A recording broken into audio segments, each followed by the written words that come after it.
Hey guys, and welcome back to another episode of Talks with Tasha. Today we're diving into a really important and personal conversation about what it's like growing up as a black boy in a predominantly white school and then transitioning into a university with a much more diverse environment. Joining me today is Maverick, who's a first year student at the University of Leicester. He grew up in a predominantly white area in Corby, attending both primary and secondary school, where he was often the only black boy in his classes. Moving to Leicester for university has been a huge shift for him. He's now surrounded by more people of colour and diversity than ever before. Today we're going to explore how that experience has shaped his identity, confidence, and his overall university journey. So, to start off, Maverick, can you tell us a little bit about your background? What was it like growing up in a predominantly white area and going to school where you were the only black student? Yeah, growing up, I would say that I definitely felt the pressure to adapt different parts of my life to try and fit in at school, because there was a lot of cultural differences between me and my peers, which were pretty hard to ignore. Some of these differences definitely made me feel like an outsider. One of the most notable things was the food that I ate. In school, it was full of kids that mostly ate the same stuff, the same British, normal, traditional food. When I often found myself bringing food from my culture, I always felt like I was being judged. And I struggled with that quite a bit. But it wasn't just about the food. It was about the way I acted as well and the way I carried myself. I felt like I was being scrutinised for it. So I do remember changing parts of my life to try and fit in. I tried blending with the norms, conform to different beliefs, and laugh along with jokes and stuff like that. And stuff like this really helped me to realise that I was hiding much of who I truly was inside. All of these different things definitely made me feel isolated. And on top of that as well, I was being asked questions about my hair. I remember people asking me can I touch it, or why is it like that? I know that these questions were coming from a place of curiosity, and they weren't trying to be rude or anything, but it definitely made me feel uncomfortable, and it was a constant reminder that I was different to everyone else around me. Although I didn't like these questions to say, I would also say that it was good that these questions were being asked, because it gave me a chance to educate those around me who had no knowledge on my culture and why I was different to them. I think that it was definitely positive that some of these questions were being asked, because it allowed me to turn something uncomfortable into something quite good and educational for the people around me. And it helped me to realise that the differences that we have don't need to divide us, and can instead unite us if we're both willing to learn from one another. Wow, that's amazing. I love the fact that you took it into your own hands to educate them. And by educating these people, what sort of environment did you create? How was their reactions? Did they respond well to this? And how was it for you? By helping to talk about these things, I was able to help create an environment where people felt more comfortable embracing differences, whether it was about hair, food, or any other cultural aspects. And I learned that by staying true to who I was, whilst also being open to educating others, I could help build understanding and bridge gaps in ways that I thought I never could. Wow, that's so inspirational, Maverick. Honestly, I would want to know, how did all of this shape your identity and confidence growing up as a young black boy? Looking back on everything, I can honestly say that this was an experience that helped me to grow as a person. And it definitely wasn't something that I realised at the time. At the time, I thought I was being targeted and picked on because I was different. But reflecting on it now, I can see that they had no knowledge on my culture and stuff like that. I was able to educate them on stuff that they now know and are aware of, and they know that those differences can unite us in some sort of way. Obviously, then I didn't realize that, but now reflecting on it, I can see that it definitely shaped me into who I am today. Because whilst I was at school, I felt like an outsider, constantly trying to blend in. But now I'm embracing my true self with pride.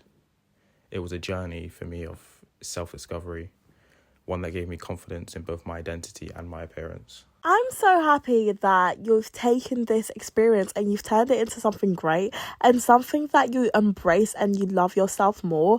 What was one of the most significant takeaways you're taking away from this experience and this, learning curve? One of the most significant things that I learned growing up in school and outside of school as well was to appreciate my culture and the things that made me unique. I began to understand that being different wasn't something to shy away from, but something that could be celebrated.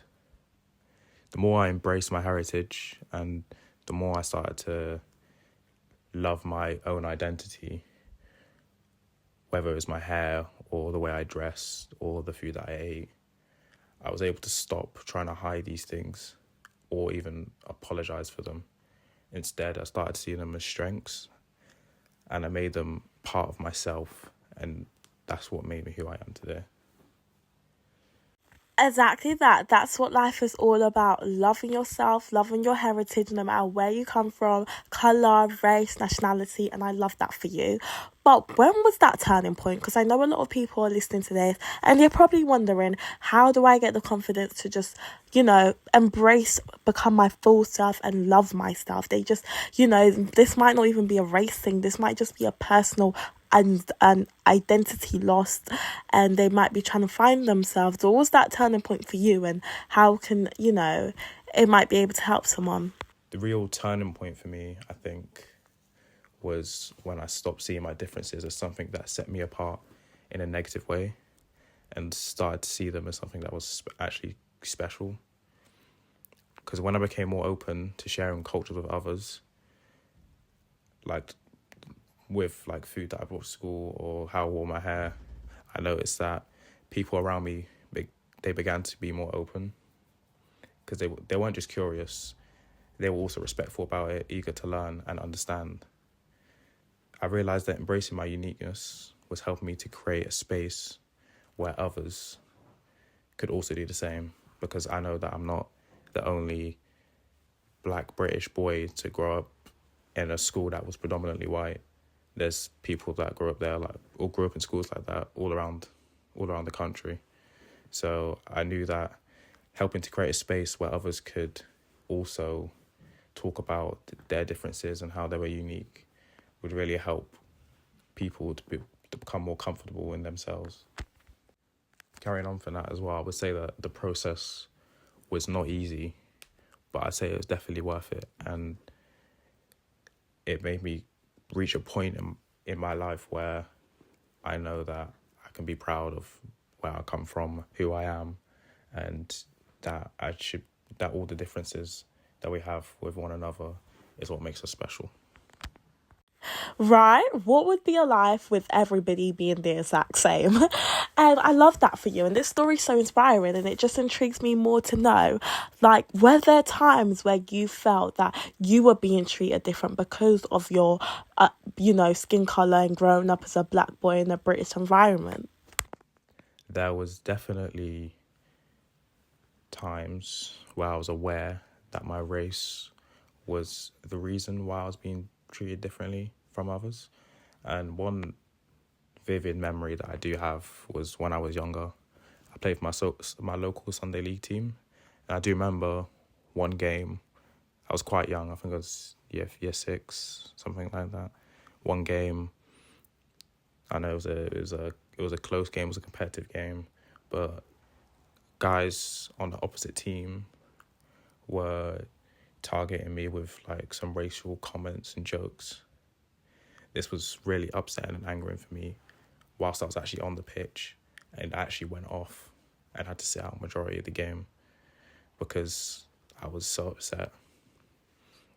This was this was a very significant moment for me because it made me realise that, because not even made me realise, it was the first time really that I'd been faced with any sort of aggression or been subject to like mean comments or jokes of that sort of manner whilst I've been playing football or been around my own peers. And what I will say is that I want to thank like the parents that were on the sideline, because they were also outraged and they made sure that the boys that were saying this stuff got punished for what they did, which I would say is very admirable on their part. But also it made me realise more that I need to stand up for myself and my own identity, my culture, and especially when I'm being disrespected and stuff like that. I need to make people aware that acting like that is definitely not okay. And that's what I did and continue to do, especially after that incident. Wow, that is a crazy experience. And I'm so sorry that you had to go through something like that. It's not something that anybody would want to go through. And I'm so happy that the parents did their role as grown, mature parents, and they stepped in. And I'm so happy that it's even inspired you to stand up for yourself and know your grounds, and don't let anybody push you around. This goes to anyone else listening going through something similar. Stand your ground. You wouldn't know your limits until you stand up for yourself. It won't stop until you stand up for yourself. Now, Maverick, you mentioned that this was all in the past, though. Now you're a student at the University of Leicester. How has it been moving to Leicester as a black boy and a person of colour? When I first came to Leicester, one of the things I was most nervous about was whether I was able to, or whether I'd be able to make friends, because in the past I always felt pressure even to adapt and change parts of myself to try and fit in. And I often felt that forming genuine connections was quite difficult. But coming to Leicester turned out to be a completely different experience to what I thought it would be. One of the main things is the diversity, I'd say. The diversity in Leicester speaks for itself. There's people from a wide variety of different nationalities. And not only that, but their attitude towards diversity is second to none. Like, the people here, they genuinely embrace differences. And this made me feel like I belonged and I'd found. And with that, I found it much easier to form friendships, because we could talk about and relate to things that we had in common in terms of like our backgrounds and perspectives. And it felt less like a place where I had to try and fit in, and more like a place where I could just be myself, and that was enough for me to make friends. Being in such a inclusive environment allowed me to open up more easily to others. I no longer had to try and put up walls or try and change parts of myself to gain approval. I could be myself and trust that people would just appreciate me for who I am. And because of that, I found myself forming more real, long-lasting friendships and connections that weren't based on pretending or conforming to some ideas of what I was supposed to be, but on values that we shared and just mutual respect. I would also say that coming to Leicester wasn't just about finding people who looked like me, but about finding people who respected and celebrated diversity just like I did. So the sense of acceptance that I felt when I came here made all the difference in how I was easily able to make friends and feel more comfortable in the city. I would also say that I felt more comfortable as well when I got to uni, when I went to the different stuff that the societies were doing, such as like the ACS ones and the Orientals and the Desi or Malu or the Ghana Society, stuff like that. All the events that they held, they were very inclusive and allowed for everyone to participate in them, which was great. I went to a lot of them during freshers as well, especially. I was able to make friends with a lot of different people from a lot of different backgrounds. And that was mostly because we were able to celebrate differences together. I love this so much because as a University of Leicester student myself, I can literally stand 10 toes with you when I say this place is so diverse, so many different nationalities, people coming together for one cause, and I love it. Everyone's so inclusive, there's no segregation, and I'm so happy that you got to experience somewhere like this at university, which is obviously been different to the environment you previously was at Corby, and the attitudes and how people treated you has changed as well. And I'm so happy to hear this for you because you previously I've when I've spoken to other people, they said that then when they come to environments like Leicester, they start thinking to themselves, am I black enough? Like, even with me, like, I went to a predominantly white primary school, and when I went to secondary school, I was thinking to myself a lot, like, on my days, am I black enough? Like, is this okay? Do I fit in well? And I was still having those little self-doubtful thoughts in my head, even though I was in such a positive environment. And I wonder if you can relate to that, or if you get what I mean. Yeah, definitely. I completely understand where you're coming from, especially as someone that came from being mostly around white people to move into uni and being more surrounded by more black people. You can definitely start to question whether do I belong here, am I black enough, or stuff like that, which I think is an experience that most people have gone through as well. But I would just say that blackness is such a rich and diverse spectrum of experiences that no one definition is really right for everyone. So there's no single ways to be black. We've all come from different places with different history and traditions. So whether it's the way we speak, the music we listen to, or how we express our culture, there are so many different ways to live out being black. And that's okay, I think. And that's what makes it so much more powerful and complex. One thing that I definitely got when I first came to uni was my accent, or like how I sound. Because like most people that came up from Leicester, majority are from London. They all pretty much have like a distinctive accent. Where I come from Corby. There's a lot of Scottish people, so and like my accent is different, I'd say, to theirs. So maybe that's probably the one thing I got called out on quite a bit, but that doesn't really mean anything to me because I don't need to seek validation from anyone. Like, I'm still a black person, even though I sound different, but that's only because we're from different parts of the country. So yeah, that's pretty much it. But that's really something that's pretty minor. So, and apart from that, I would say that I've had no issue embracing my own uniqueness and celebrating myself for who I am. And that's pretty much all that matters, I'd say. And I think that it's important to remind ourselves there's no correct way to be black. Like, we're all different. We all have different interests. We all sound different. Like, it doesn't matter. But we do have to remember that when you ask questions such as like if you're black enough, just know that those feelings are natural if you've come from a place where you haven't been around as many black people. But I would say that embrace your individuality and uniqueness and the experience that comes with it, because that is part of the beauty of being black.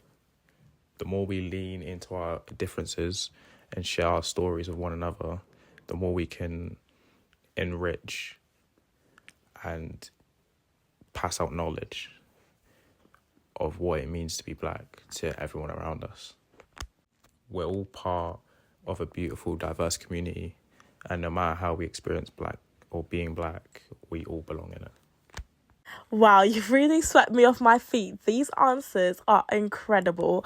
And I just want to say I agree with everything you've just said. Like, I do generally think everybody's had a different background. It doesn't matter whether you're black or white. Everybody's come from different situationships back at home and, different environments, and everybody does things differently. But at the end of the day, that's what makes us humans. That's what makes us a beautiful community. And that's what makes life so special. Learning all these differences and, really getting involved and seeing how different it is for other people, it's actually beautiful.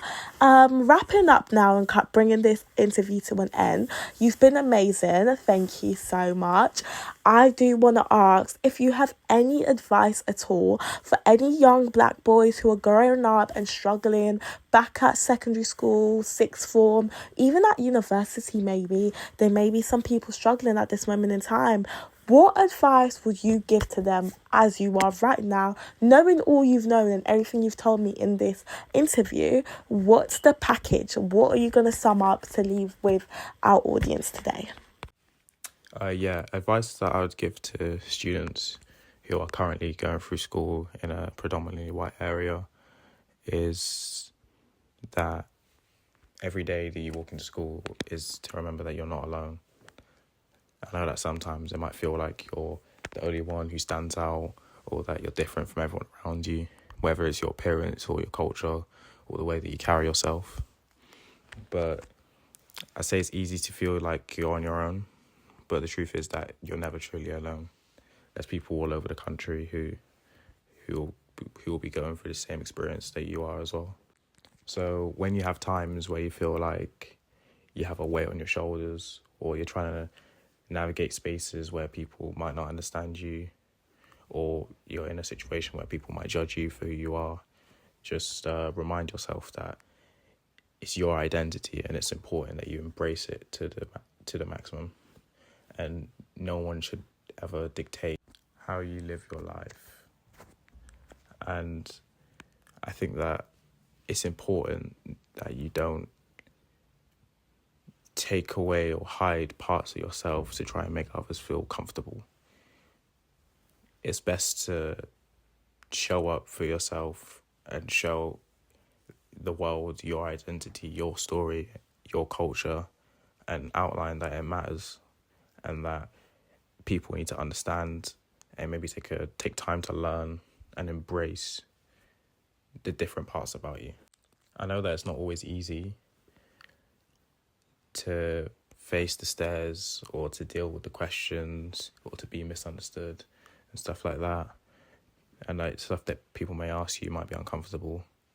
But I feel like it's good to attempt to educate them, because you have the power to teach others and to help others understand and appreciate the differences that make us all unique.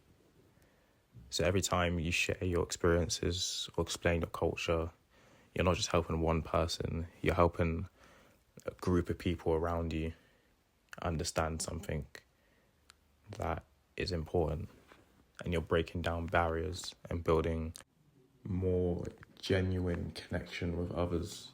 I feel that's very important. And I'd also say that it's important to be true to yourself. So don't try hide parts of you to try and conform to what they want. Just be yourself and embrace your identity, because that's what makes you you. Leading on from that, I would say that in terms of moving to uni, I would say that no matter where you go, you'll find your people. You'll find the people that are similar to you. You'll find the people that accept the differences and are willing to embrace your culture and stuff like that. And it just takes time. That's it. And it's just important that you continue to be yourself, because it's so vital that people around you accept you for who you are and your identity, your culture, and your beliefs.